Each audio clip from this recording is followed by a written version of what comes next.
Conversation Inside the Music with Carol Riddick. Conversations Inside the Music, where we discuss the topics you think about when you're chilling with your fuzzy slippers and your onesie. Yeah! Welcome to Conversations Inside the Music with Carol Riddick. What's the deal? Yours truly, the magnificent DJ Jazzy Jones. Hi, this is Jill Scott, a.k.a. Jilly de Philadelphia. Hey, this is Gerald Veasley.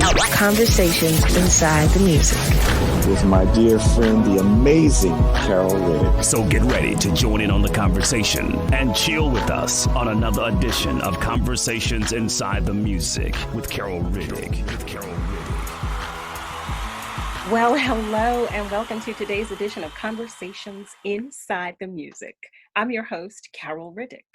Our guest is a former radio show host, musician, educator, curator, and a multifaceted contemporary jazz bassist and recording artist.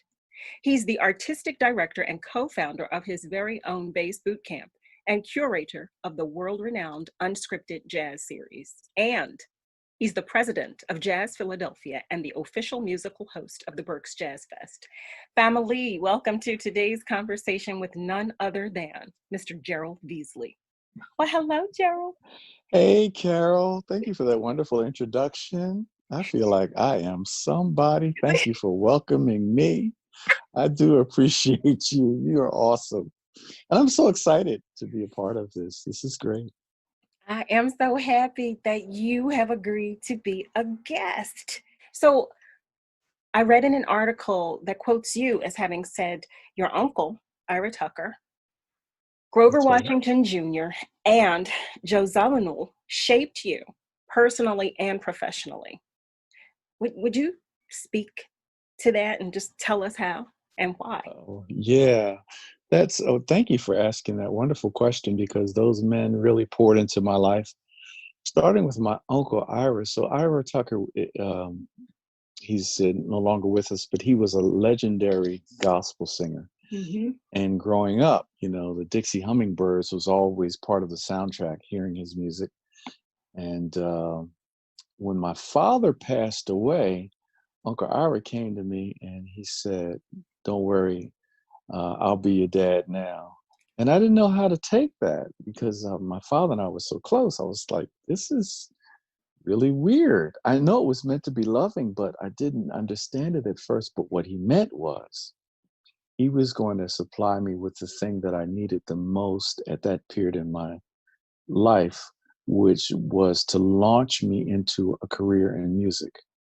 Because prior to that time, I thought that I would be a lawyer. I was an undergrad at University of Penn, but I was basically very lost, because after my father died, I went into like this dark period. It was totally unexpected. It was really struggling and emotionally. And he said, "Well, I got you." So what he did was he put me to work, because Uncle Ira at that time was not only singing, but he was producing records.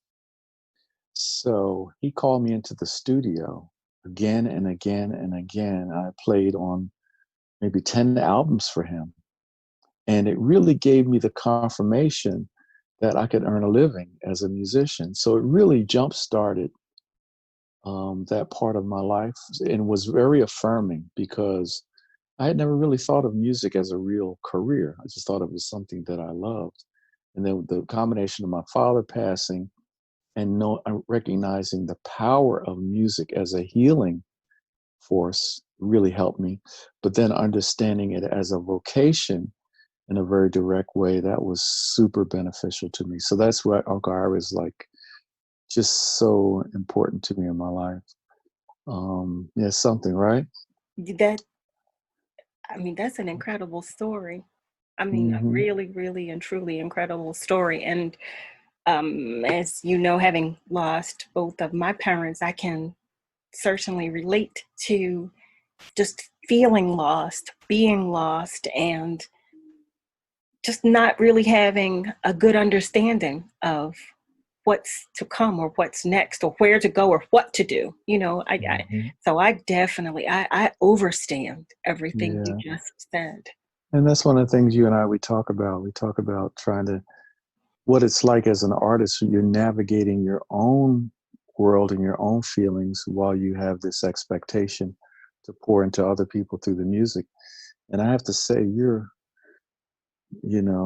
if for those of in your audience that gets a chance to see you perform live, they may have heard you on the recordings, but to see, it's really cathartic, I think, for us sharing the stage with you and for people listening to you, to see you kind of channel those deep emotions. It's never with you, it's never just songs, but it's really healing and it's very cathartic. And I'm just grateful for those experiences to be with you, walk with you as you're going through those things. And I always say that music doesn't solve everything, but it helps until the real solution comes, which in my world, it's Jesus Christ. That I think that music is, and the arts, they are just so important in our life. But ultimately, I think the thing is to have a God-centered life, and that's the ultimate solution.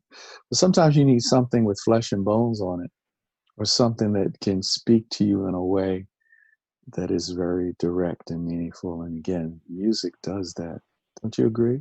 Oh, I agree wholeheartedly. And I thank you for the compliments that you just extended to me. And that is exactly what I feel, when interpreting a body of work. It's a release for me. It's therapy for me. And I typically feel the energy that's in the room and the spirit that's being shared with me from those who are listening and participating, because Mm-hmm. everybody is a participant, as you know.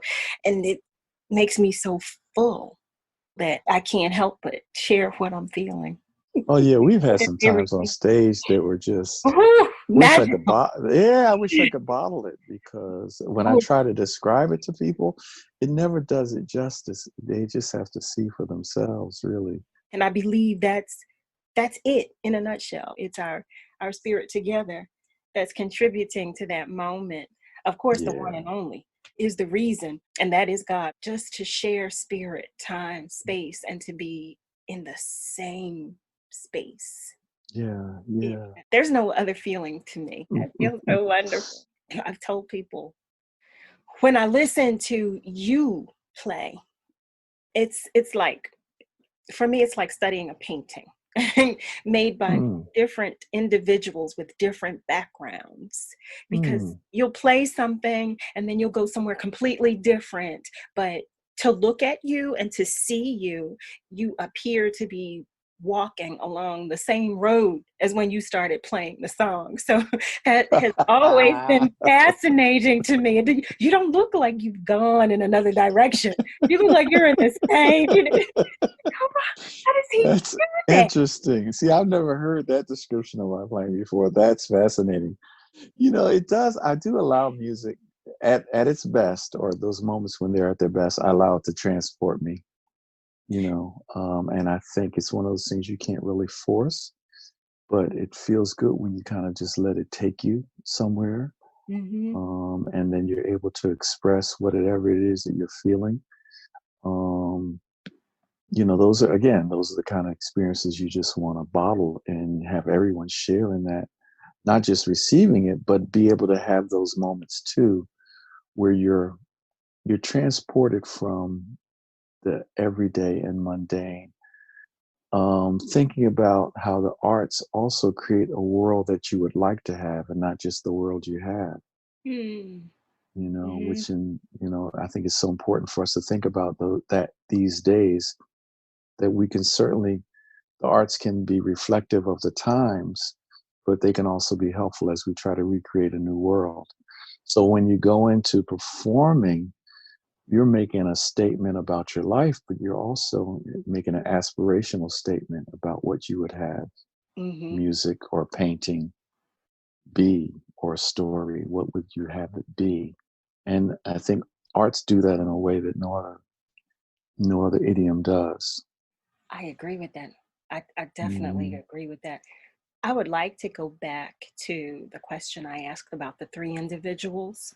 You also mentioned Grover Washington Jr. I read of an experience of which you spoke when given a CD or a cassette, when you guys would be on the road. So you said that he would get onto the bus, and after having played a full show and having done a meet and greet, and he would play the CD or the cassette on the bus. He would play it in its entirety, Oh, and yeah. you all would listen to it. Would you share? Yeah, that's a great question because as you just kind of described, you kind of painted the picture of, a band. We're on the road with Grover Washington Jr., it's maybe 7, 8 people in the band. And we will have traveled all day on a tour bus. We'll have done sound check, a full 2-hour show, sometimes at least 90 minutes, but often it could be 2 hours. And then he will have done the meet and greet. And now standing at the backstage door, or maybe even in the venue, someone will have handed him a CD, an aspiring artist.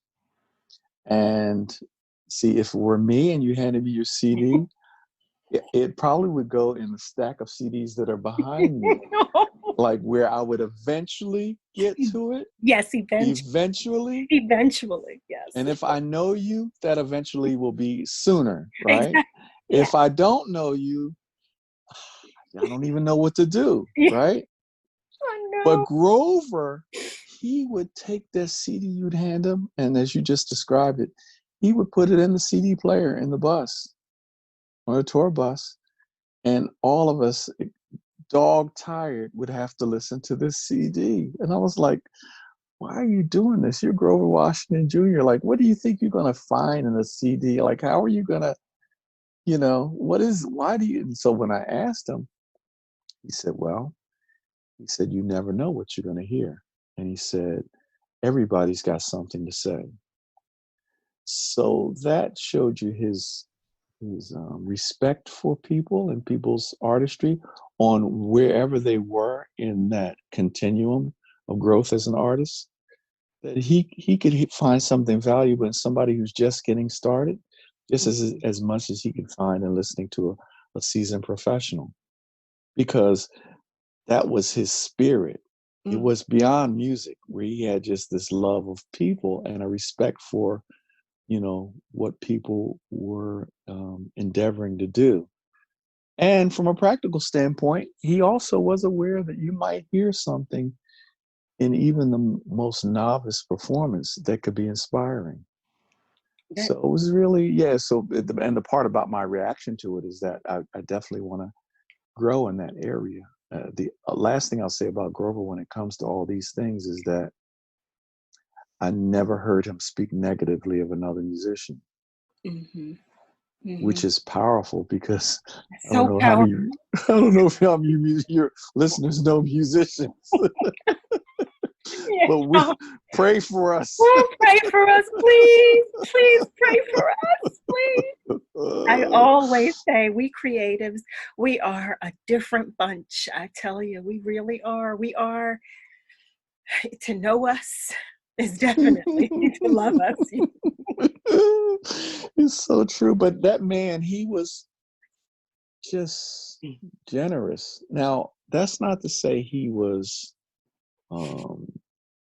he still was very clear on who he was. So even though he had this generosity of respecting what other people did and being kind to people, he was also very, very focused and in one way, in a positive way, very competitive about like being the best and like putting it all out there on the bandstand. And if you're going to sit in with him, you better come with it. Or if like, with it being a largely instrumental group, the Grover Washington Band, if there's like a double bill, like Grover Washington and another artist, and let's say, for example, the artist might be, I'm not going to name any names, but let's say it's like a big name R&B artist, like maybe a singer with a lot of hits, and the promoter would tell Grover, you're going to open for so-and-so. You'd be like, okay. No, I love it. You know what I mean? Yes. Okay. But when Grover and his band is finished, you better really bring it. And I don't care who you are. Mm-hmm. I mean, because we open up for some of the biggest names at that time in the business. And I would say the only two artists that I saw that had anything coming close to what Grover would have as a show would be Patti LaBelle and Earth, Wind and Fire. Ooh, ooh. Everybody else, Mm. you would really be better off opening up.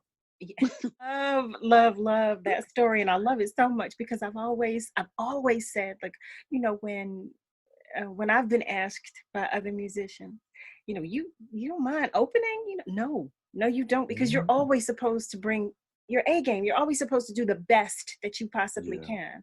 And if you do the best that you possibly can in any situation, then there are no regrets. There are no regrets. You've enjoyed yourself. You've done all that you could do in that moment. So no, it's okay. Yeah. Now I can go and enjoy the next person. That's true. And I do know that about you because you've been in some big stages and some fantastic festivals and places where you're like, okay, Carol Riddick, she's going to be your opening act. But I know, and I've actually heard from people who were at some of those shows, I never told you this, but they were like, "Oof!" When Carol got done, we basically felt like the show was over. That's a blessing. That's a blessing, though. But I don't think of it as a negative in terms of competition. It is a No. question of bringing your A game. And, I think if everybody brings their A game, it only benefits benefits everyone. Exactly. Don't dumb it down. Bring it up. I've never understood that conversation, that discussion, and sometimes that argument between artists about opening and closing and all. Yeah, let me tell you about a different experience I had, though. Wait a minute. So I'm playing in South Africa. So I'm on this big festival. I'm the only artist that's from the United States. All the rest are South African artists, but they're well known. One is Sipho Gumede, who was a wonderful bass player who had a lot of hits. And the closing act was Hugh Masekela, who, of course, is iconic.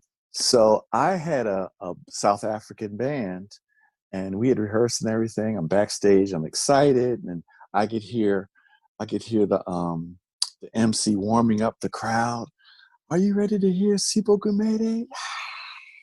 You want to hear some Hugh Masekela? Yeah. Who's ready for Gerald Veasley? Crickets. No. Like, okay, yeah, okay. So all throughout the day, I'm back there waiting for my time. And meanwhile, the piano player, wonderful, I can't remember his name, piano player, he got stuck in traffic or something happened, and he didn't arrive on time. And she's warming everybody up, getting ready for Gerald Veasley. And now it's time to go on, and I don't have a piano player. It's just going to be bass, drums, and saxophone. So I'm like, well, you know what? We're just going to go on. We're just going to do it. Yeah. But Hugh Masekela comes to my dressing room. He says, "Oh, my brother, we cannot let this happen to you." He said, "I will go on in your place." So he switched the order so that instead of me playing, he took his band on and played in my slot. Wow. I thought that was just so That was generous. So now envision a soccer stadium. And his show was starting, right? And normally if there's another artist, I usually don't listen to other people's sets because I like to, I don't know if you're that way too. No, I can't. You want to just focus, right? Yeah. So I said, well, let me go and see what bro Hugh is doing. Let me hear the great Hugh Masekela and just get some of the vibe and see what the venue looks like now that it's full of people. And I don't know how many thousands of people out there. Without exaggeration, it had to be like 20,000 people. And I go out on the side and I'm looking. Way off in the distance is Hugh Masekela. And then every time he would start a song, was within the first 5 seconds, the crowd would erupt. It could be just like a little guitar line.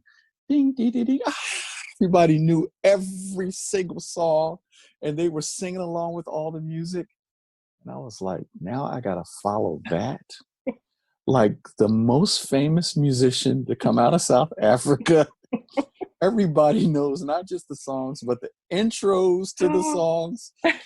I said, man, this was a setup.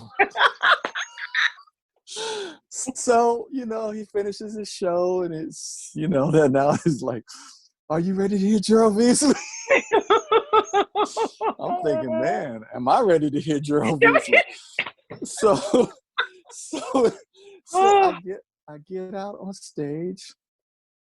And now, meanwhile, remember what I just said, that people were singing along with Hugh Masekela's music, like all of it. And I'm like, these people, they don't know me. They're not even going to know my music. But we start playing. First song was a song from my first album called Fly Spy. It had a nice groove. And people, I could see them start to warm up to it, even though they didn't know it. And they were kind of moving along with it. It felt good. Then the second song I did, Country Preacher, which is, you mentioned Joe Zawinul, was a Joe Zawinul song. And like midway through it, playing the melody, I hear people singing along with the melody. Oh, wow. And then the next song, people, once they figured out the melody, I'm talking about thousands of people just started singing along. And I was like, this is different than what I expected. And then I realized that it wasn't so much me, is that the people were ready to receive that day, right? Wow. And so my real job was just not to get in the way. And then I realized, someone had told me later, that the name of that town was called Mamelodi, and that was the name of the festival, Mamelodi, which means Mother Melody. Oh, wow. Talk about design and orchestration. I know. So these people already primed for whatever I had to bring. Wow. And it was just a lesson in, again, on what we're talking about. It's bigger than just your own connection with the music or your ego or what you want to achieve. It's bigger than that. People need it, and often they're ready to receive it. We just have to get out of the way.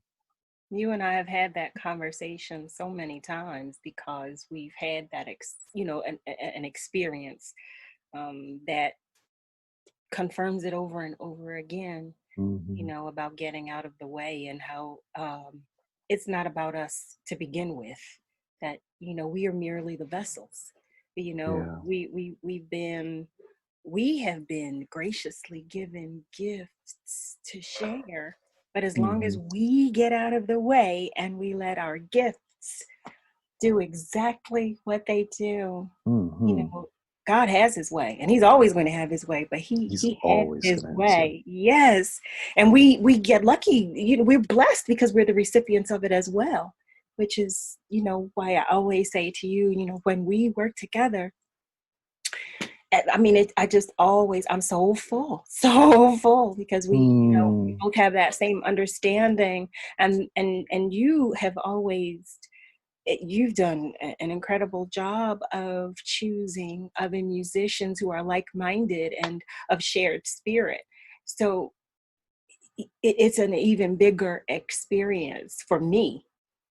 Because sometimes there is mixed spirit in some circles.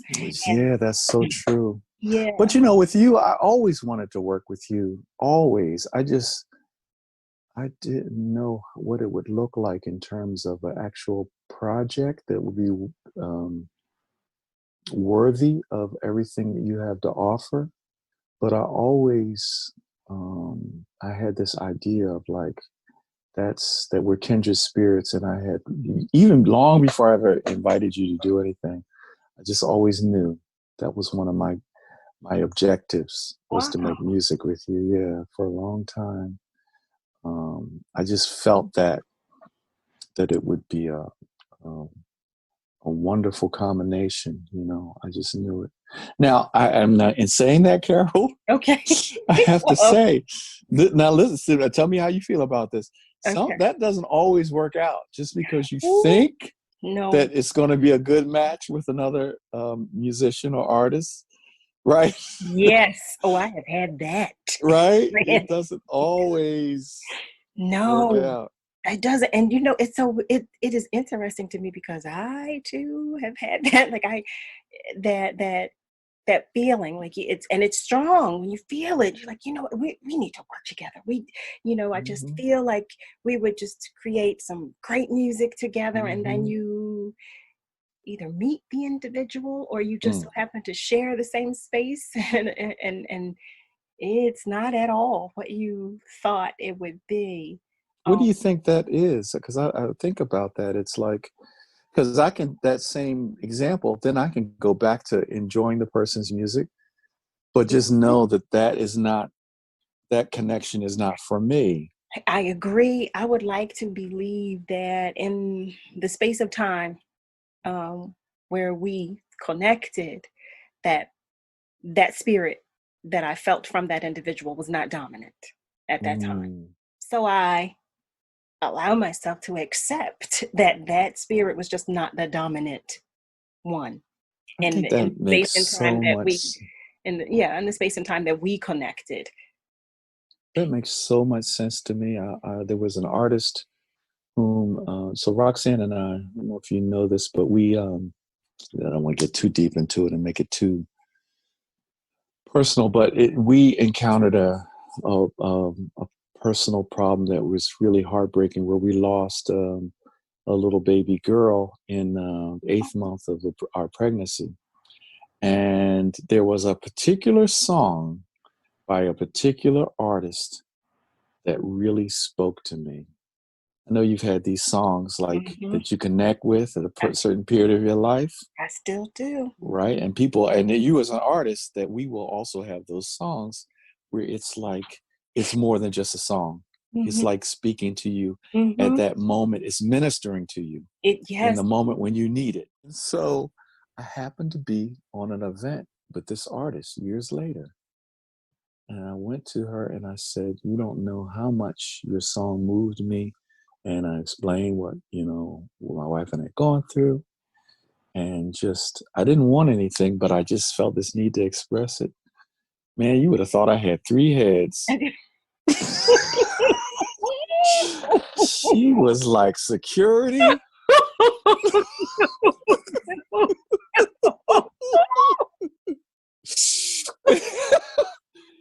And then, wait a minute. So what's the punchline?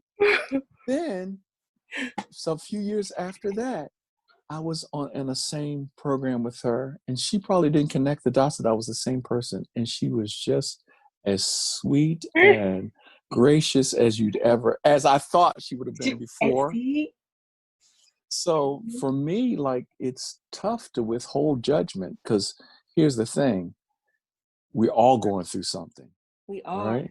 And so the way I kind of reconciled it at that time was that, and I'm sure you can appreciate this too, that what I wanted from her, Mm-hmm. she had already given to me by me hearing the song. Mm-hmm. Mm-hmm. So to give me more personally, face to face, it was never really her responsibility. But she couldn't really, the way I felt the song was just, that was between me and God and the song. Mm-hmm. And it came through her and it touched me. Yep. What more did I want? I'm just so greedy, No, right? no, no. But and I think as artists too, that's the other part of it, is like, as when people say to us, your song meant so much to me, or your music meant so much to me, it's like, what is our responsibility in that moment? Mm-hmm. And then, of course, sometimes people can take it too far, and you do want to call security. Yes. So what's your reaction to all of that I just spilled out onto the table?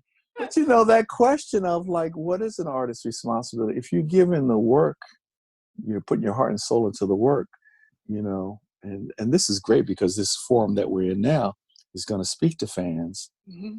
and it's going to speak to artists and creatives. But yeah, I think it's interesting. No, I do too, but I believe it to be more than just the responsibility of the artist. I believe it to be, the responsibility of each individual, the recipient Mm, and the artist. I mean, we are all human beings. And again, I believe that the recipient has received what they needed because we, as the artist, have gotten out of the way and have allowed our gift, mm, to do exactly what it does. So I believe in recognizing that and accepting that we have a responsibility, mm, as the vessel. It's a bigger responsibility in accepting mm. that we are the vessel, that we should try to be a little more understanding because people are really open and vulnerable in the moments that they share that information with us, Yeah. because we all have that experience with some artist or at some period or point in time, so I think that we all have a responsibility to one another, just as human beings. And, we always talk about Yes. demonstrating the God in you. Yeah, And we yeah, always say that God is love. So yeah. when do we demonstrate that? That's a good moment to do so. Mm, mm, mm. I respect that responsibility and the platform that was given to me. And I thank you so much for being open to receive what God had for you.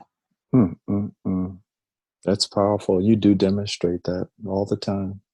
That graciousness and yeah, that humility of understanding that is coming through you, and that when the song is over, that if it's still moving people, that it's okay to still be connected, to still be connected. That can be a burden sometime, because people will want a lot.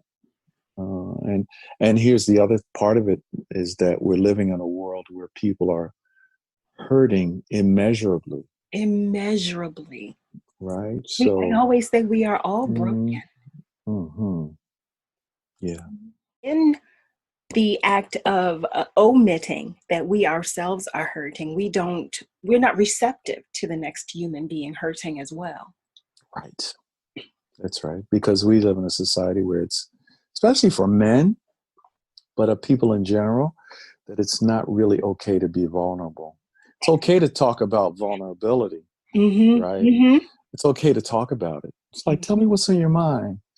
But do you really want to hear what's on my mind? When people ask you, well, how you doing? Well, I'm all right, but I can't complain. And then you say, well, I could. And then people say, well, don't, because nobody wants to hear it anyway. And they are so right. It's so right. There's never been a truer statement. But Mhm. sometimes you need somebody to just listen to you. Not that you need them to react or respond. Sometimes you Yeah, do need to complain. You just need to complain in order to be able to let it go. that feels so right. And, we talked about this recently, how we live in a time too where we can take the masks off, the masks that people wear, especially people who are public figures, the mask that you have to wear to present a good image in the social media world. Mm-hmm. And so now the question of how you're doing, for the first time that I can remember, is a real question. You The were talking realness. about everybody having to lift the veil and just be who they are. I stay inside my cave because I don't want it if it's not real. I don't like it if it's Mm, not real. It's so hmm distasteful to me. Yeah, You know, and I just want real. I want to be able to do exactly what we're doing. To just talk about life and everything in it. and You just be ourselves. Yeah, just be. Just That be. there's a Hmm level of comfort in that is indescribable for me. Yeah, yeah, I feel that so strongly. Um, it's interesting, like silver linings keep showing themselves in this time, and then maybe that's one of them, that we can, lift the veil and not have to be on and not have to be photo ready. Be who you are I for a think God is moment. calling us to do so. Hmm I believe He's hmm placed us in the position to hear Him, see Him, and to Yes. fully understand and to actually look at ourselves. He Yeah, wants us to see ourselves. He's absolutely. saying to us, "You've gotten too far from who I Mhm. created you to be." Yes, that's right. The silver lining in it all is that he's making us spend time Yep, with our loved one. He's yep, bringing us closer to one another. yep. You know what I mean? How can you not love that? Yeah, yeah. We're finding new ways to connect, and we're also finding time to connect that we didn't, because everybody was on the roller coaster or treadmill or whatever image you want to use Mm-hmm. of just constantly hustling, rushing from one thing to the next.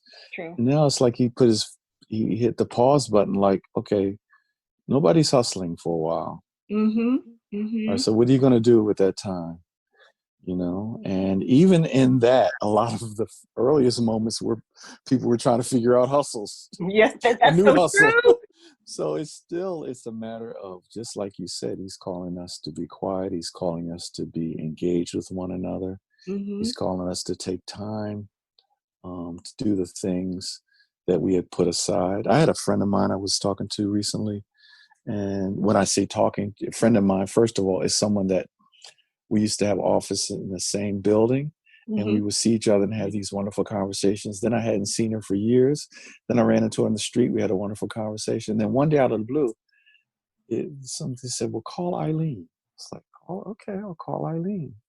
And in speaking with her, we just rediscovered things we had never found out about each other. And then hearing her, what she was going through, she's an interior designer as well as a fine artist.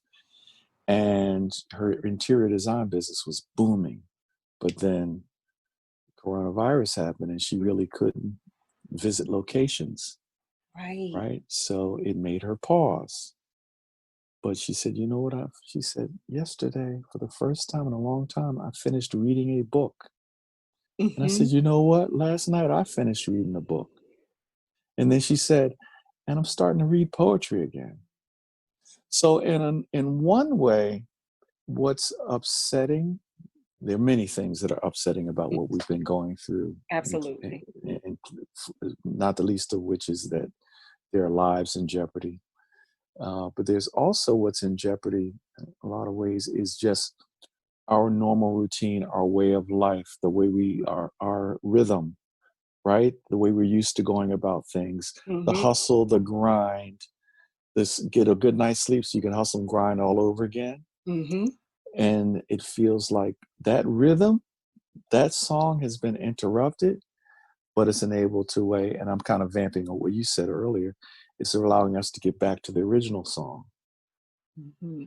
Like the other things that you loved that you put aside, right? Mm-hmm. So it's like I think a lot of people in this moment were saying, "Well, man, I'm gonna learn whatever. I'm gonna, you know, Right. Right. I'm right. I'm gonna add addition to my house. I'm gonna, I've heard that. I'm So gonna, no, I have. I'm gonna learn to speak Portuguese." I mean, and that's awesome. But you can also, and I'm not making a recommendation. This is for me, speaking to me. You can also go back and reclaim those things that you gave up. Mm-hmm. So we're thinking largely as a society about what we're losing, but there are moments, just moments, where we can think about what we're reclaiming, Right. Right. right? What we have the opportunity to reclaim.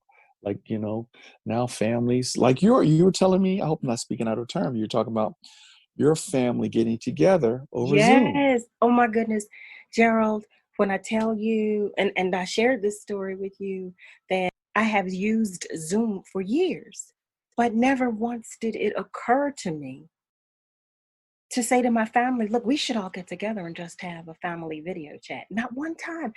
I don't even understand how it escaped me, but I was feeling so disconnected and detached, and Mm-hmm. I missed my family. And here is the funny thing about it. I was missing family members that I did not know.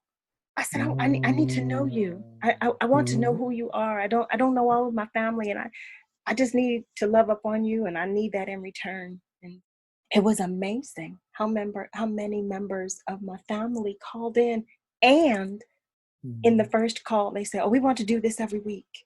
Hmm. So this past week we started playing games now. So this past week we just played Family Feud, and Oh, wow. It's awesome. Because in a way, that's how families used to be. Families had the opportunity to be together and act together because at one point families lived together. Mm-hmm. You know, not just the nuclear family, but the extended family would live in the same neighborhood or area, if not the same house. And so as we've become more disconnected and people got busier and busier, then we would look forward to the family reunion, right? Yes. And what you're having now is like you're having family reunions every week without the potato salad. Yes, I know. Well, listen, I don't need any potato salad right now. I have a question for you. I want Mhm. to skip all over the place, but I want to skip and ask you. We did not go into the third person that Mhm. influenced you. Because my answers are so doggone long. Listen, no. But no, I want to ask you, I want to go back to that. But right now, I would like to know if there is someone on your radar of whom you feel we should be aware. Yeah, so that's a great question. One of the people that comes to mind is a wonderful pianist. His name is Eric Wortham. And Eric is, yes, right? Oh, yeah. Eric is a phenom. And so listen out for him. He is so, I think he stands right at the intersection of like um, classic musicianship in terms of like command of his instrument, but with a modern sensibility. I mean, somebody who grew up with a sensibility for jazz and classical music and hip hop and R&B and pop music. Some of your audience may know him from his work with Adele Mm-hmm. and And people like Jill. exactly and Jill Scott. And with But me. and with you, right? That's right. So I'm preaching to the choir, exactly. But I think he is someone that people should really be aware of. Eric Wortham. Two other folks that I'll recommend who are from this area who I really adore. They both happen to be ex-students of mine on bass. One is Jonathan Smith, who's a phenomenal, very creative composer, producer, fantastic bass player, who has, I think he's getting ready to release his second CD. And another is a young man by the name of Jake Lashinsky, who has a band called Swift Technique, Oh, which is like, yeah. yeah, they're like a funk band. And I mean, he has been so dedicated to that band for a number of years. And he's like Clark Kent and Superman. If you just run into him in the street, he doesn't wear glasses, but he could. But when he gets on stage, he is just unleashed, phenomenal, high energy musician. And they're doing some really interesting work. Their latest single features Lady Alma. Whom I love and adore. Exactly. Mm. So yeah, so look out for Swift Technique, look out for John Smith and Eric Wortham. Those are good. Those are my choices. Ooh, three great choices. And Carol Riddick, Great. keep her on your turntable, keep her on your Spotify playlist, keep her everywhere. Just whenever you feel like you need adrenaline or a vitamin, just start typing. Go CA and the rest will populate. And then the rest you know what? I have to say, with regard to Eric Wortham, he and I co-wrote, along with Adam Blackstone and Steve McKee, one of my signatures, well, my signature song, A Better Me. Oh, I didn't even know that. But we are actually going to release a live of us doing that song. Oh, wow. You didn't even pay me for that plug. See I that? did not. I know. That worked. Check is in the mail. The check is in the mail. That's going to be my new side hustle. Okay, if you're going to interview me, tell me what you want me to plug. No, I think that'll be awesome. It took me a long time to really analyze the song because it's very interesting harmonically. It's rich vocally and lyrically, and it's just got a great vibe. It's one of those songs that if you're not really steeped in like the theory of music. It just sounds like sounds like a good chord progression. But that song has some depth, man. Gerald, And coming then, from you, that means so no, much. yeah. And that's the beautiful thing about collaboration, because people can introduce something that you may not have anticipated into the equation. Mm-hmm. That's why, yeah, I that feel like kind you of get to team learn mixes. something. Hmm. Let me ask you this. Is there anything about you that you feel we may not know? Um, It could be a yeah. crazy fun fact. It could be something very serious. Well, so remember I said, getting back to what you did before and now taking the time to reclaim. I Yeah. started working on a novel Really? a couple years ago, and I put it down. But I don't even have a good reason why I put it down. I think one of the reasons was it became really so complex, and not intentionally, Mm-hmm. but all these characters kept introducing themselves to me, and all these kind of interwoven plot lines kept introducing themselves. And I was like, you know what, this is crazy. Maybe maybe I'm losing my mind. No. But I started, yeah, I had written that. I've got a good part of it written. I've probably about, I would say, close to two-thirds done with it. Mm-hmm. But again, I stopped. But now I'm getting back into it again, and actually shared I had never shared it with anyone, and I shared it with a couple of people who I had the audacity to mention it to, Okay. Okay. and they really liked. I shared like the first chapter, so it gave me enough encouragement to keep going with it, and we'll see where it goes. Okay. Okay. Yep. So yeah, Huh. I can't wait to read it. I love a good read. So I can't. yeah.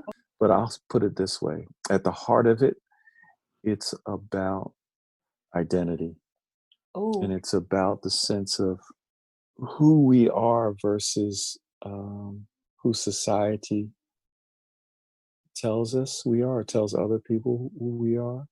And it's what really made me go back and go through it, is that it's set in starts in 1917, Oh wow. around the time of the United States entering into World War One. And then it introduces the pandemic of 1918, which is really weird. Like, not that I predicted any of the coronavirus pandemic. It was a little piece of the story because it's a historical novel Mm-hmm. with these different characters who are trying to just sort through who they are in the context of these big historical changes happening. Wow, it sounds like what we're going through It, now. it really does. I definitely like to read that Nostradamus if I Isn't that weird though? that may be one of your gifts. Who knows? Who knows? If Or you just see me sitting on the corner of the table with some tarot cards, you'll know. You'll know that I've taken my gift and turned it into a hustle. I'm gonna go to Roxanne.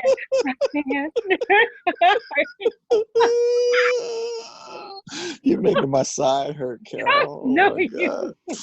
Yeah, Oh that's my goodness.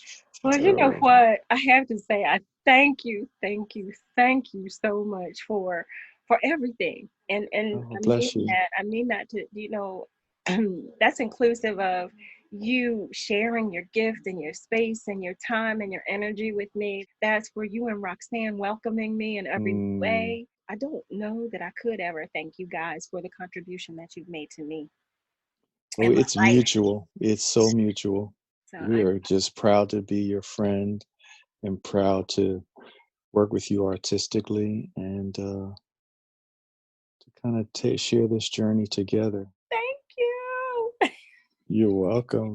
Please, please, please extend my love to the I family. will. Give Absolutely. Roxanne extra hugs and kisses, though, from me. I will. I'm gonna put my mask on right now. You're I'm gonna do that. Yeah. so terrible. Love you, Carol. Love you more. Thank you, guys. Well, family, that wraps up another edition of Conversations Inside the Music with yours truly, Carol Riddick. Once again, thank you so much for joining the conversations. If you like what you heard, please tell a friend. And be sure to check out prior interviews on our YouTube and Facebook pages or any media stream where you typically listen to your podcasts. Be sure to subscribe to our YouTube channel and be notified when new episodes are available. You can also follow us on YouTube, Facebook, and Instagram at Conversations Inside the Music, and on Twitter at Chat and Chill, so you too can join the conversations. See you next time on another edition of Conversations Inside the Music with Carol Riddick. Be good to you and to those around you, and remember, to whom much is given, much is required. Conversations Inside the Music with Carol Riddick.